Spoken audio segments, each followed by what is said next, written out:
ఉద్యానవనం అలాంటి ప్రాంతాన్ని అంతుపట్టని కిడ్నీ రోగం అలుముకుంది. తోటలో పూలు రాలిపోయినట్లు మాయదారి రోగానికి ఒక్కో ప్రాణం రాలిపోతోంది. జీవం లేని ఇళ్ళు, చావును అలవాటు చేసుకున్న ఊళ్ళు. ఉద్దానం 7 మండలాల్లో కనిపించేవి ఇవే. సోంపేట, కవిటి, కుసుంపురం, కుత్తుమ, కళింగపట్నం సహా ఏ గ్రామానికి వెళ్లినా ప్రతి ఇంట్లో ఎవరో ఒకరు కిడ్నీ వ్యాధితో బాధపడుతూనే కనిపిస్తారు. ఎందుకిక్కడ పుట్టామా అనే ఆవేదన వెంటాడే కుటుంబాలు ఎన్నో.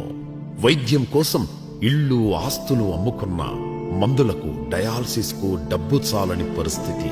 అలాంటి బతుకులు మార్చేందుకు, బంగారు భవిష్యత్తు అందించేందుకు జగన్ తీసుకున్న చర్యలను, చేపట్టిన కార్యక్రమాలను చరిత్ర గుర్తు చేసుకోవడం ఖాయం. పనికెళ్ళానండి. 12 వచ్చాం జ్వరం అని టెస్టులు చూపించినప్పుడు 4 పాయింట్లు అని చూపించారు. 4 మందులు వాడాను. శ్రీనివాస్ డాక్టర్ దగ్గరికి వెళ్ళి 5 మందులు వాడాను, కానీ తగ్గలేదు.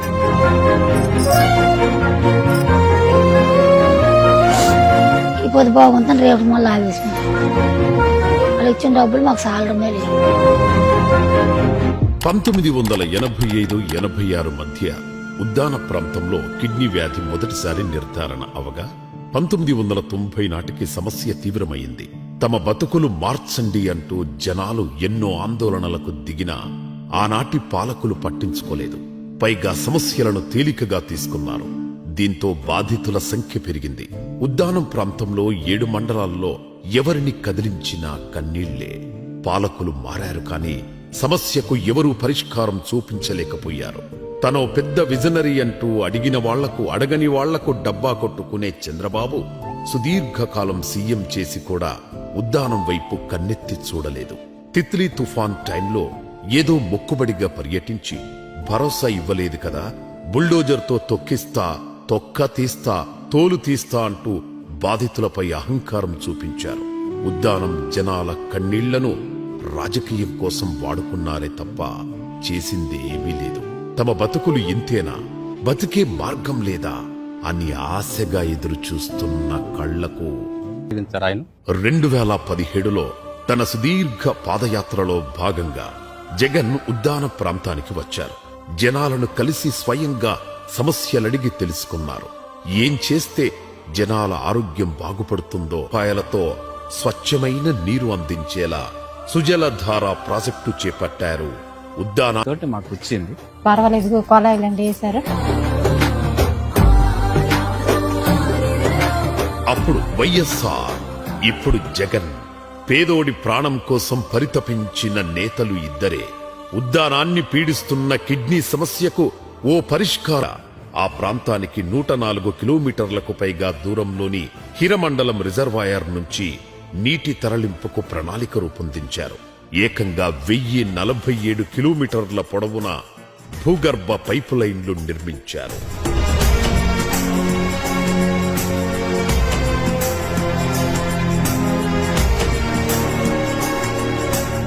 ఇక్కడ రెగ్యులర్ గా డయాలిసిస్ చేసుకుంటున్నాం.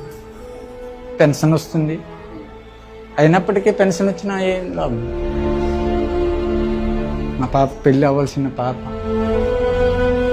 ఇప్పుడు మనం ఉద్దానం, కబిటి, కంచిలి, సోంపేట, విశ్వపురము, మీరు బ్లడ్ టెస్ట్ ఇప్పుడు పెట్టండి, ప్రతి ఇంట్లో 1-2 పేషెంట్లు వస్తుంది. జగన్ అధికారం చేపట్టిన తర్వాత కిడ్నీ రోగులకు అండగా ఉండేందుకు పింఛన్ పెంచారు. అప్పటి వరకు 3,500 రూపాయలు ఉన్న పింఛన్ను 10,000కు పెంచారు.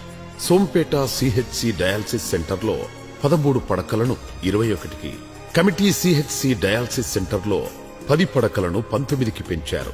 హరిపురంలో కొత్తగా 10 పడకలతో డయాలసిస్ సెంటర్ ఏర్పాటు చేశారు. అంతకుముందు టీడీపీ హయాంలో డయాలసిస్ రోగులకు 20 రకాల మందులే అందుబాటులో ఉండేవి. జగన్ హయాంలో 37 రకాల మందులను అందుబాటులో ఉంచారు. కిడ్నీ రోగులకు నిరంతరం వైద్య పరీక్షల కోసం semi auto analysers, electrolyte analysers, urine analysers ను ఉద్దానం పరిధిలో ఉన్న 29 ల్యాబ్లలో అందుబాటులో ఉంచారు. టీడీపీ హయాంలో జిల్లా నెఫ్రాలజీ విభాగమే లేదు. వైసీపీ ప్రభుత్వం వచ్చాక శ్రీకాకుళం రిమ్స్ లో నెఫ్రాలజీ విభాగం ఏర్పాటు చేశారు. కిడ్నీ బాధితులకు అత్యంత నాణ్యమైన కార్పొరేట్ వైద్యాన్ని పూర్తి ఉచితంగా చేరువలో అందించడం కోసం 85 కోట్ల అంచనాలతో పలాసలో రీసెర్చ్ సెంటర్తో పాటు 200 పడకలతో సూపర్ స్పెషాలిటీ ఆసుపత్రి నిర్మించారు. పింఛన్ పెంచి ఆసుపత్రి నిర్మించి సుజలధార ప్రాజెక్టుతో నీళ్లందించి ఉద్దానం సమస్యకు ఎండు కార్డు వేయాలని జగన్ ప్రయత్నిస్తే ప్రస్తుతం రోగుల సమస్యలను పట్టించుకోవడం లేదు. జగన్ హయాంలో 108 వాహనంలో ఒక్క ట్రిప్ ఉచితంగా ఉండేది.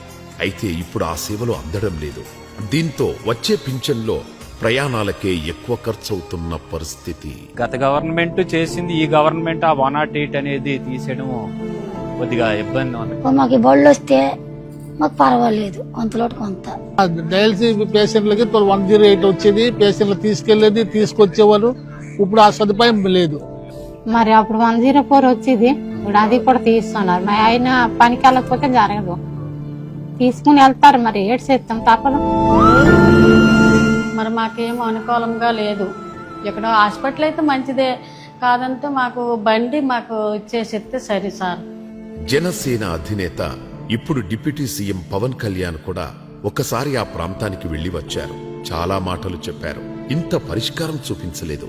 పైగా అక్కడి జనాల బాధలను రాజకీయంగా మాత్రమే వాడుకున్నారు.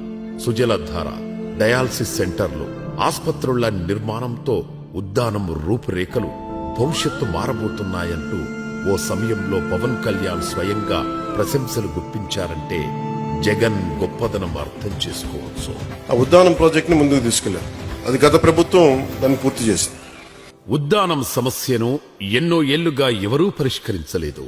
తాను మాటల మనిషి కాదని, చేతల మనిషినని జగన్ నిరూపించుకున్నారు. 14 ఏళ్లు ముఖ్యమంత్రిగా చేసిన చంద్రబాబు ఉద్దానం వైపు చూడకపోగా ఆ సమస్యను రాజకీయంగా వాడుకున్నారు. పేదోడు ఎప్పుడూ రాజకీయ వస్తువు అని చంద్రబాబు నిరూపించిన ఘటనలు ఎన్నో. అలాంటిది జగన్ ఒక మహాయజ్ఞానికి దిగారు. పేదల తలరాతలను మార్చేందుకు కష్టపడ్డారు.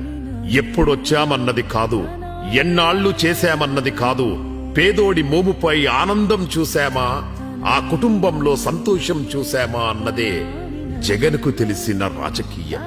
ఆయన హయాంలో చేపట్టిన ప్రాజెక్టులు ఈ ప్రాంత తలరాతలు మార్చబోతున్నాయి. కిడ్నీ వ్యాధితో చనిపోయే వాళ్ళు ఇప్పుడు డయాలసిస్ చేసి కనీసం సుమారు ఒక 5 years 10 years ఇక్కడ బతుకుతున్నారు. ఈ ప్రభుత్వాలు కూడా ఇంకా అక్కడ సేవలు ఇంకా అందిస్తే ఈ డయాలసిస్ తో మరికొంత కాలం బతికే అవకాశం ఉంది. కాబట్టి ఇప్పుడు ఉద్దానం వాసులకు నీటి సమస్య లేదు, స్వచ్ఛమైన నీరు అందుతోంది. అందుబాటులో అత్యాధునిక ఆసుపత్రి ఉంది. కిడ్నీ వ్యాధుల రీసెర్చ్ సెంటర్ ఉంది. ప్రతి PHCలో ప్రత్యేకంగా నెఫ్రాలజీ డిపార్ట్మెంట్ ఉంది. ఉద్దానం కన్నీటిని తూడ్చేందుకు జగన్ తీసుకొచ్చిన మార్పులెన్నో. 40 ఏళ్ల ఉద్దానం ప్రాంత కిడ్నీ సమస్యకు పరిష్కారం చూపి ఆ ప్రాంతానికి ఊపిరిపోసి తమకు ప్రాణభిక్ష పెట్టారంటూ ఆర్తి నిండిన కళ్లతో జగన్ సేవలను గుర్తు చేసుకుంటున్నారు. ఆయనకి జగన్మోహన్ రెడ్డి గారు ఇది కిడ్నీ రీసెర్చ్ సెంటర్ కట్టారు. శ్రీకాకుళం నేనైతే హైదరాబాద్ వరకు వెళ్ళాను. ఇప్పుడు ఇదైన కాడ నుంచి నాకైతే సేఫ్. సుజల వాటర్ ఒకటి సదుపాయం అయిందండి. మరి కిడ్నీ పేషెంట్లకి 10,000 రూపాయలు చొప్పున పింఛన్ కూడా దొరుకుతుందండి. అది జగన్ ప్రభుత్వంలో జరిగింది. డయాలసిస్ చేసుకుంటే 10,000 మనకి ఇమీడియట్ మనకు వచ్చేస్తుండేవి. ఇప్పుడు ఏంటంటే ఉచిత వార్డుకి వెళ్తేనే మన డబ్బులు. ప్రీవియస్ గవర్నమెంట్ లాగా ఉండేది కదా. మీరు కిడ్నీ పేషెంట్ అయితే 10K ఇచ్చారు. అది చాలా హెల్ప్ఫుల్ అయ్యేది అనమాట. తమ బతుకులను ఆదుకున్న ముఖ్యమంత్రి జగన్ కు జీవితాంతం రుణపడి ఉంటామని చెబుతున్నారు. అయితే మా దురదృష్టం ఏమంటే మరొకసారి వచ్చుంటే అది ఇంకా బాగా డెవలప్ అయ్యి ఉంటుందేమని చెప్పుకోవాలంటే పెట్టి బెక్స్ ఇది. తన వాళ్లకు కష్టమొస్తే సహిస్తారేమో, తనను నమ్ముకున్న వాళ్లకు, తనపై నమ్మకం పెట్టుకున్న వాళ్లకు కష్టమొస్తుంది అంటే క్షణం కూడా ఆలోచించరు జగన్. అదే ఉద్దానం సమస్యకు పరిష్కారం చూపించేలా చేసింది. ఇంత చేసినా పేదోడి చిరునవ్వుకు కారణమైన జగన్ కనీసం చెప్పుకోలేకపోతే చేయని దాన్ని చెప్పుకుంటూ చంద్రబాబు సర్కార్ డబ్బాలు కొట్టుకుంటోంది. ఏది ఏమైనా ఉద్దానం తీసుకునే ఊపిరిలో, అక్కా చెల్లెళ్ల చిరునవ్వుల్లో, జనాల ధైర్యంలో జగన్ పేరు ఎప్పుడూ ఉంటుంది, వినిపిస్తుంది కూడా.